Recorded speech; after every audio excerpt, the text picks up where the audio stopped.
Hello tout le monde, c'est Colépi pendant le King Trading, j'espère que vous allez bien. On se retrouve pour la petite vidéo analyse midweek.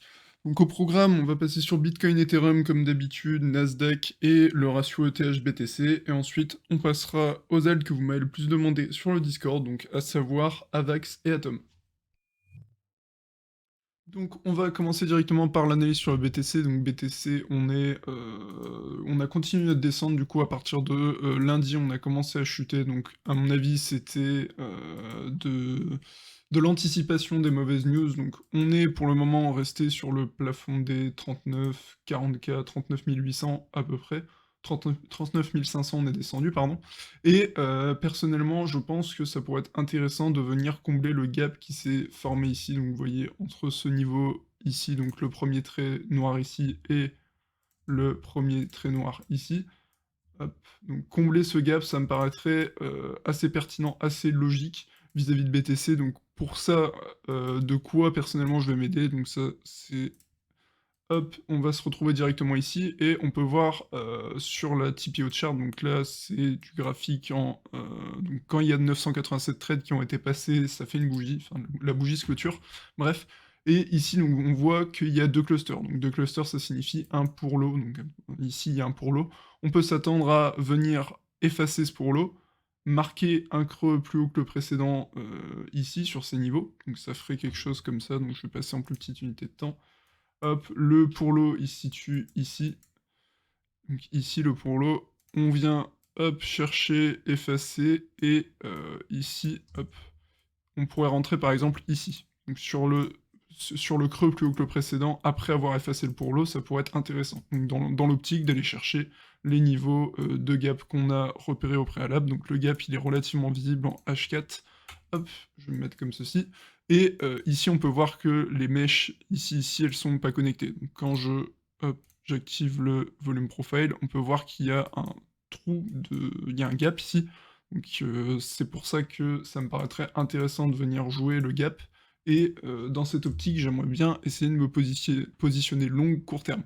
Donc hop, on va regarder la TPO chart. Donc on peut voir également au-dessus, donc sur les 42K 400, là, c'est le weekly high, donc le Monday high, j'aurais pu la noter, j'ai pas pensé à la noter, mais on peut très facilement voir que on a un pour high également ici, en plus d'un weekly high. Donc généralement, le weekly high, il est intéressant quand on vient chercher, donc quand on vient juste l'effacer. Donc comme ça punit les gens qui étaient short pour la semaine, les intervenants qui étaient short pour la semaine. On vient swipe le weekly high et on réintègre. Et là, c'est intéressant de rentrer short à ce moment-là. Mais pour moi, ici, il y a un pour high, donc également, c'est vrai qu'il y en a beaucoup au-dessus, donc j'en avais pas mal parlé. Il y a pas mal de pour high au-dessus, mais je suis pas sûr qu'on ira les rechercher. Donc pour un mouvement court terme, je préfère prendre un mouvement sur ces niveaux, donc revenir chercher ici, et viser le gap qui se trouve ici, et pourquoi pas le weekly high, si on arrive à aller jusqu'ici. Enfin, jusque, du coup, les 42 400.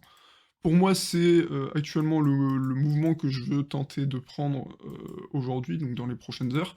Ça me paraîtrait intéressant, hop, je vais repasser sur TradingView. On a, donc là pour moi, si j'ai envie de me couvrir, si j'ai envie d'ouvrir des put options, j'attendrai que, on revienne, hop, sur les niveaux des 44K 500. Donc sans revenir jusqu'ici, je prendrai pas de put option parce que, ici ça me semble des niveaux relativement faibles, donc même si j'ai le temps, même si je mets une date d'expiration limite loin, je préférerais bâtir un put option sur ces niveaux. Donc si on vient retester, si je vois un rejet, je pourrais prendre un put option à 42K par exemple, ça me paraîtrait super intéressant. Donc à savoir qu'on a aussi énormément de gap à combler, on a une belle confluence ici. Donc à savoir, hop, si je me mets en daily, nickel. Donc on a une belle FVG ici, et en plus de ça, on a pas mal de moyennes mobiles qui se croisent sur ces niveaux, donc ça me paraîtrait assez intéressant. Donc à noter aussi, on a la MA 200 daily qui se situe ici, si je me trompe pas, donc on va regarder, hop. Donc la verte, c'est la MA3, hop, MA3, nickel. MA3, c'est la MA100 journalière. Donc vous voyez, ici, c'est la MA3 journalière, donc on a en plus de ça une confluence dans notre gap. Donc c'est pour ça que c'est un niveau que je remarque particulièrement, et pour l'instant, le mouvement que j'ai envie de jouer court terme, c'est tout simplement revenir combler ce gap. Donc voilà pour BTC, j'espère que j'ai été clair là, il y avait pas mal d'éléments à prendre en compte. Hésitez pas à me poser des questions, sur le Discord, n'hésitez pas à me mentionner, je réponds à tout le monde, il y a aucun souci avec ça. On va maintenant passer à Ethereum et ça sera relativement rapide étant donné qu'il y a pas grand chose non plus qui a évolué depuis. Donc on a eu cette, méchante bougie rouge du coup en ce lundi, si je me trompe pas, ouais, on l'a eu ce lundi cette bougie et on est du coup revenu en dessous du palier des 3000, ouais, on est revenu en dessous des, 3100 en tout cas et c'était ce niveau-ci en daily qu'il fallait tenir. Donc si j'active mes moyennes mobiles, on peut voir que la tendance maintenant c'est, on l'a perdu. On a perdu la tendance haussière qu'on avait drivée du coup avec toutes ces moyennes mobiles-là et maintenant du coup le niveau qu'il va falloir surveiller c'est que, ici, hop, ici on va avoir je vais supprimer, hop, je vais supprimer ici donc les confluences MM ne sont plus ici et on a par contre du coup une très, très bonne confluence donc avec ici, hop, de la daily demand, hop, supply demand et donc là on peut le mettre en daily, supply pardon. Hop, daily supply qui se trouve ici, donc on a congestionné, plusieurs jours sur ces niveaux, ce qui en fait de la daily supply et en plus de ça, on a du coup une superbe confluence avec les, moyennes mobiles. Donc si on vient ici et qu'on rejette, ça peut être intéressant, si c'est pas encore fait, d'ouvrir un put option, histoire de se couvrir à la baisse. En tout cas, personnellement, du coup, je vous l'avais dit, j'ai ouvert un put option ici, sur ces niveaux à peu près, et pour l'instant, du coup, je suis déjà couvert, donc à voir si je peux pas prendre un short sur ces niveaux, mais en tout cas, c'est ce qui m'intéresse actuellement. Ce qui est sûr, par contre, c'est que, l'ETH est plus costaud que le BTC, en tout cas, dans l'immédiat, donc il nous reste le haut de ce range à passer, mais ensuite on pourrait partir relativement assez vite, donc contre le BTC. Il faut qu'on tienne ce point pivot, on l'a travaillé déjà 2 fois, c'était le niveau que je vous avais dit de surveiller, les 74 000 satoshi, et pour le moment ça a relativement bien tenu. Même sur la journée de lundi, on a eu cette super mèche, tout a été englouti, donc l'ETH est relativement fort face au BTC. Donc on surveillera rapidement tout de même hop, ce niveau, je vais vous le mettre en comme ceci. Donc ici on a un niveau qui est relativement important, on l'a travaillé en tant que support, en tant que résistance, donc c'est pour ça que je le surveille. Hop, je vais le mettre en point of interest, et ici on a du coup le niveau des 78K qui devrait aussi faire preuve de résistance, mais qui pour moi est faisable de passer. Donc si on arrive à le passer, pareil, on pourrait très vite rejoindre les 0,084. Entre les deux, il n'y a pas grand chose, donc là c'est le dernier gros niveau qui nous reste à passer.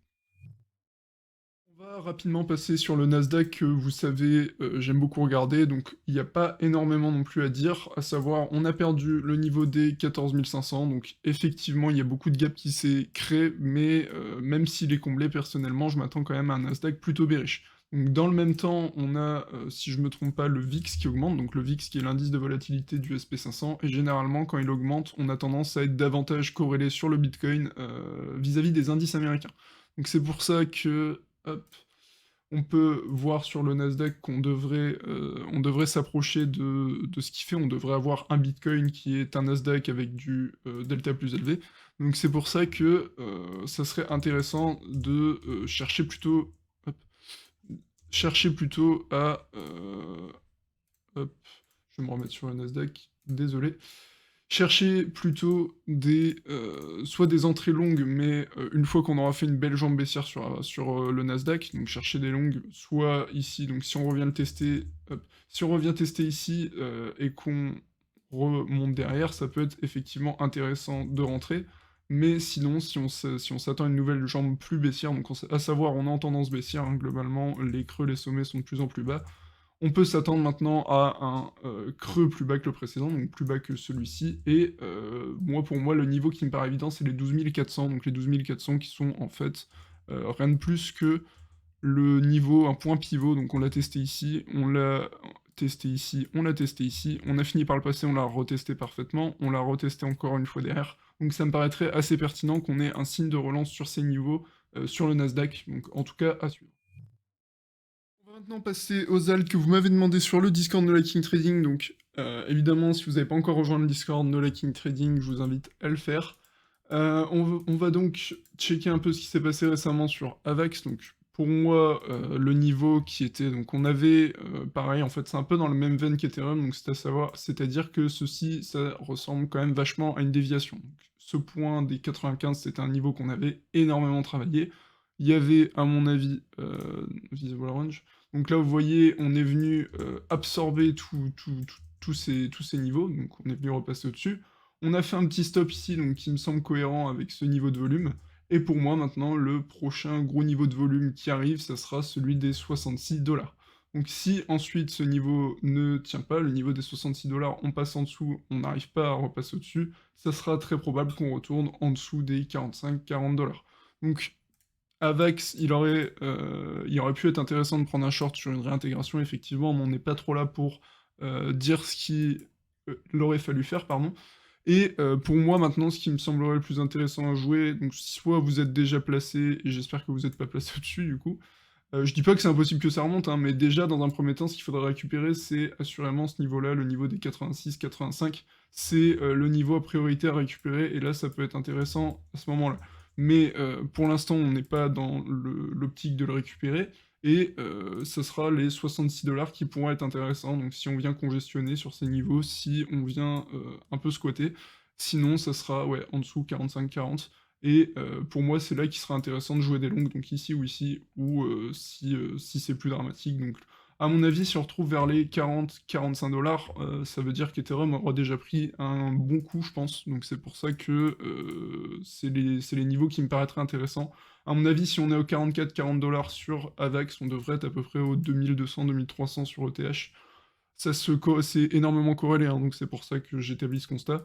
Et comme vous le savez, je suis, enfin pas bearish sur ETH, hein, mais en tout cas, j'aimerais bien en racheter à 2000-2200 $, et c'est pour ça que ça m'intéresse de racheter Avax aussi sur les niveaux de prix de Ethereum, en fait. Sur les niveaux de prix des 1800 $ sur ETH, ça m'intéresserait de racheter Avax, parce que de toute façon, Avax ne va pas turbo, enfin c'est peu probable que Avax turbo sans ETH, parce que ETH drive les altcoins. On va maintenant rapidement passer sur le graphique AVAX BTC, donc vous savez, j'aime toujours bien regarder les ratios contre BTC. On avait bien repéré que c'était ce niveau qui était galère à passer, on n'avait pas réussi, donc on a eu énormément de mèches qui sont passées par là sans jamais de réussite. Et maintenant, le niveau qui intéresse du coup dans un premier temps, c'est les 16 000, 16 500 Satoshi, donc c'est un niveau qu'on a beaucoup travaillé, c'est un point pivot, on l'a travaillé ici très brièvement.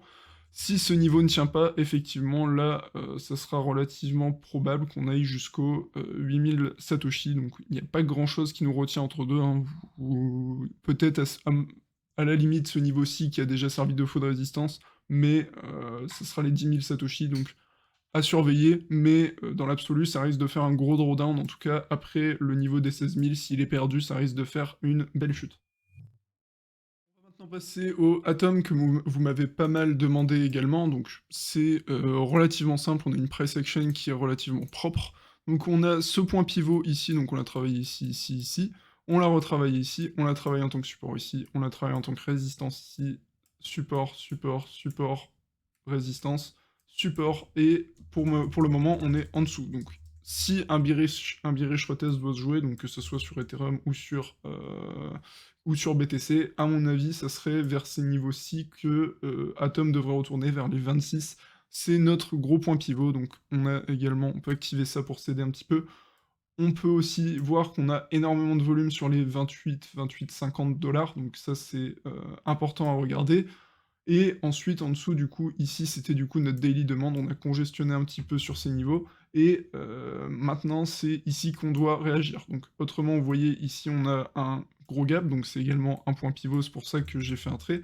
C'est un gros gap de volume, donc ça peut être intéressant pour les plus gros de rentrer beaucoup d'argent à ce moment-ci, beaucoup de liquidité. On peut insérer beaucoup de liquidité ici sans avoir trop d'impact, et du coup, ça serait en plus de ça un point pivot, donc qui est assez clair, hein, on l'a travaillé ici en tant que résistance, et on l'a quasiment retravaillé ici.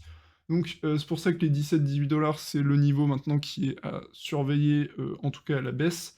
Je doute fort que si ETH est un gros drawdown, on est ici, on réussisse à tenir ce niveau. Pour moi, après, ça sera les 17, et dans un cas un peu plus, bearish, donc un cas, le dernier cas, on va dire, ça serait le niveau des, 9,48, mais là, on parle vraiment quand même d'un gros drawdown. Donc pour l'instant, on va déjà surveiller les 26, le point of control des 28 et à la baisse les 17 et 9 $. Donc on va checker maintenant rapidement contre le BTC ce que ça donne et on est progressivement en train hop, je vais supprimer ça. On est en train de perdre ce point pivot, donc on avait déjà annoté visiblement, j'avais même pas regardé avant et si on est en train de le perdre, à mon avis, il y a de fortes chances qu'on retourne du coup sur les 4 500 satoshi déjà dans un premier temps. C'est ce qui me semble pertinent pour Atom contre le BTC. Voilà pour aujourd'hui l'équipe, j'espère que ça vous aura aidé, j'espère que ça vous aura plu. Si c'est le cas, comme d'habitude, n'oubliez pas le pouce bleu, l'abonnement, c'est hyper important pour nous soutenir. Je vous invite également à rejoindre encore une fois le Discord No Liking Trading, dont vous trouverez le lien dans la description. Et pour terminer, notre partenaire officiel pour le trading des crypto-monnaies, c'est Bybit, et vous trouverez un lien de parrainage dans la description.